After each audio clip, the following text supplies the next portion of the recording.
I guess we should comment on Vanguard commenting on me on Bill Maher though, because that's the thing that's going to be the most ridiculous. Okay, let's do it. We might as well do that. We might as well do it. Yeah. So yeah. Because when I read you, Taibbi, as I always do, about Russia, that seems to be what you're saying, the Russia-Trump connection. I don't know right? You get what I'm saying? That's your thesis, really, is that the media was like, I don't know for a fact, I just know it's true. And I just have to pick this fight with you because I understand, you're right. The media does leap on things too soon. They don't care. They want to be first, more importantly than being accurate. But, you know, it sounds like you think that when Trump says it was a hoax, he's right. And I don't think that's the case. I mean, you said that you compared it to WMDs. You said the Russia connection with Trump is this generation's WMD. I don't think that's an accurate analogy because there were no WMDs, but there was collusion with Russia. Really? Like, get ready for the truth ball. I mean, where?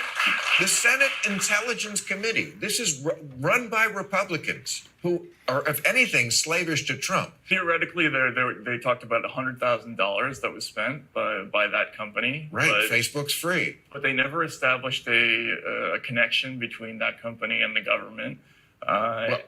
And look, they were just doing it voluntarily in St. Peter. $100,000 worth of ads, that's nothing compared to what, if they really wanted to affect the election, why not just give Trump $50 million? 9/11 didn't cost much either.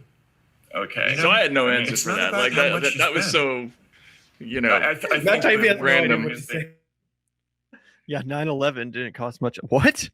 They didn't have to be in the same room. He didn't. See, the thing is with Trump is he committed his crime so publicly that people just thought it must not be a crime because how else could you get away with that? It's like the guy who cheats on his wife right at the prime table in the most popular restaurant. And honey, if I was fucking her, would I be right here at this?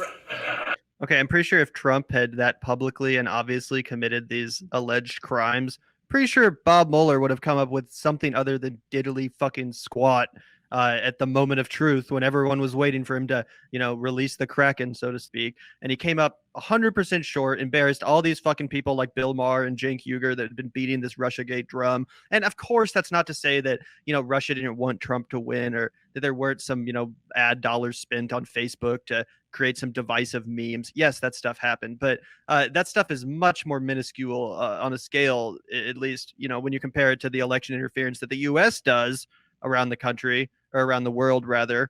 You know, that stuff is so menial and so minuscule by comparison that it's really a farce to chalk it up to this massive conspiracy that was, you know, shoved down our throats by the media for literally years.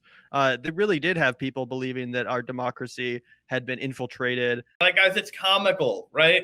It's like the troll farms that they were pointing to as like evidence, like fucking unbelievably comical. So it just never any there. And shout out to Matt Taibbi for just maintaining his composure, just dealing with I saw somebody in the fucking, I think it was Gene B, said something about how like talking to Bill Maher is like talking to your delusional fucking uncle. Like he just won't fucking get the point. Like no matter how many times you explain it to him, it's just like fucking okay, well, what about this thing? And it's just like, what? That didn't even have anything to do with what we were saying. Like, we were talking about Russiagate, and then you were like, well, if you're fucking your sister's girlfriend or fucking your boy, whatever, in the other room, and like, what are you talking about? They're being too nice to me, frankly.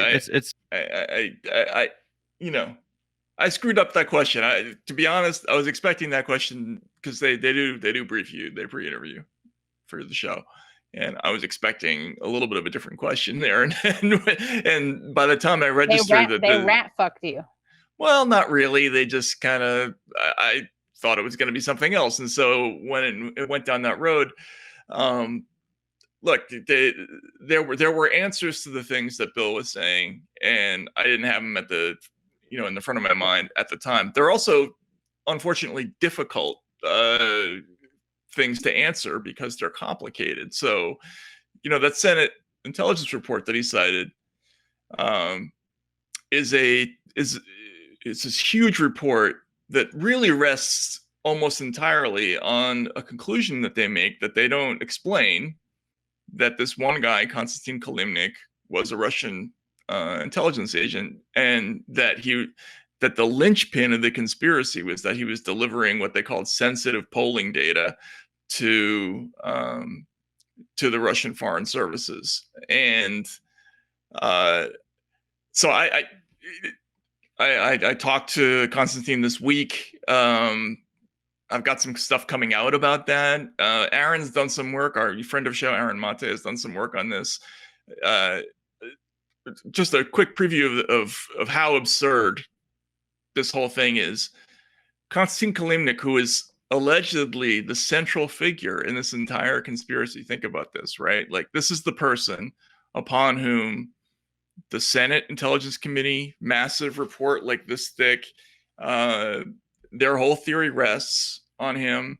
The Treasury, if you remember, earlier this year, came out with a big thing saying that, he was a Russian agent. Konstantin Kilimnik has never once been interviewed by any American official throughout this entire process, throughout any of the Russiagate investigations, dating back to Mueller, none of the FBI investigations, the Senate investigation, the Treasury. The guy's phone number is available. It's in the Mueller report. That's one of the ways that I was able to reach him. Not only that, no reporters have talked to him. Aaron and I are the only people in the entire American press corps who've called him since this Senate report. So no one's gotten this guy's side of the story. Hello, thank you so much for listening to and watching Useful Idiots. For full episodes and extended interviews, please subscribe at usefulidiots.substack.com. You can subscribe on YouTube at youtube.com/usefulidiots for clips, live streams, and full episodes. Also, subscribe to us wherever you find your podcast. Follow us on Twitter at UsefulIdiotPod and use the hashtag UsefulIdiotsPod. Join us Mondays at 10 a.m. for the Useful Idiots Monday Morning Show, where we discuss the Sunday morning news shows so you don't have to watch them.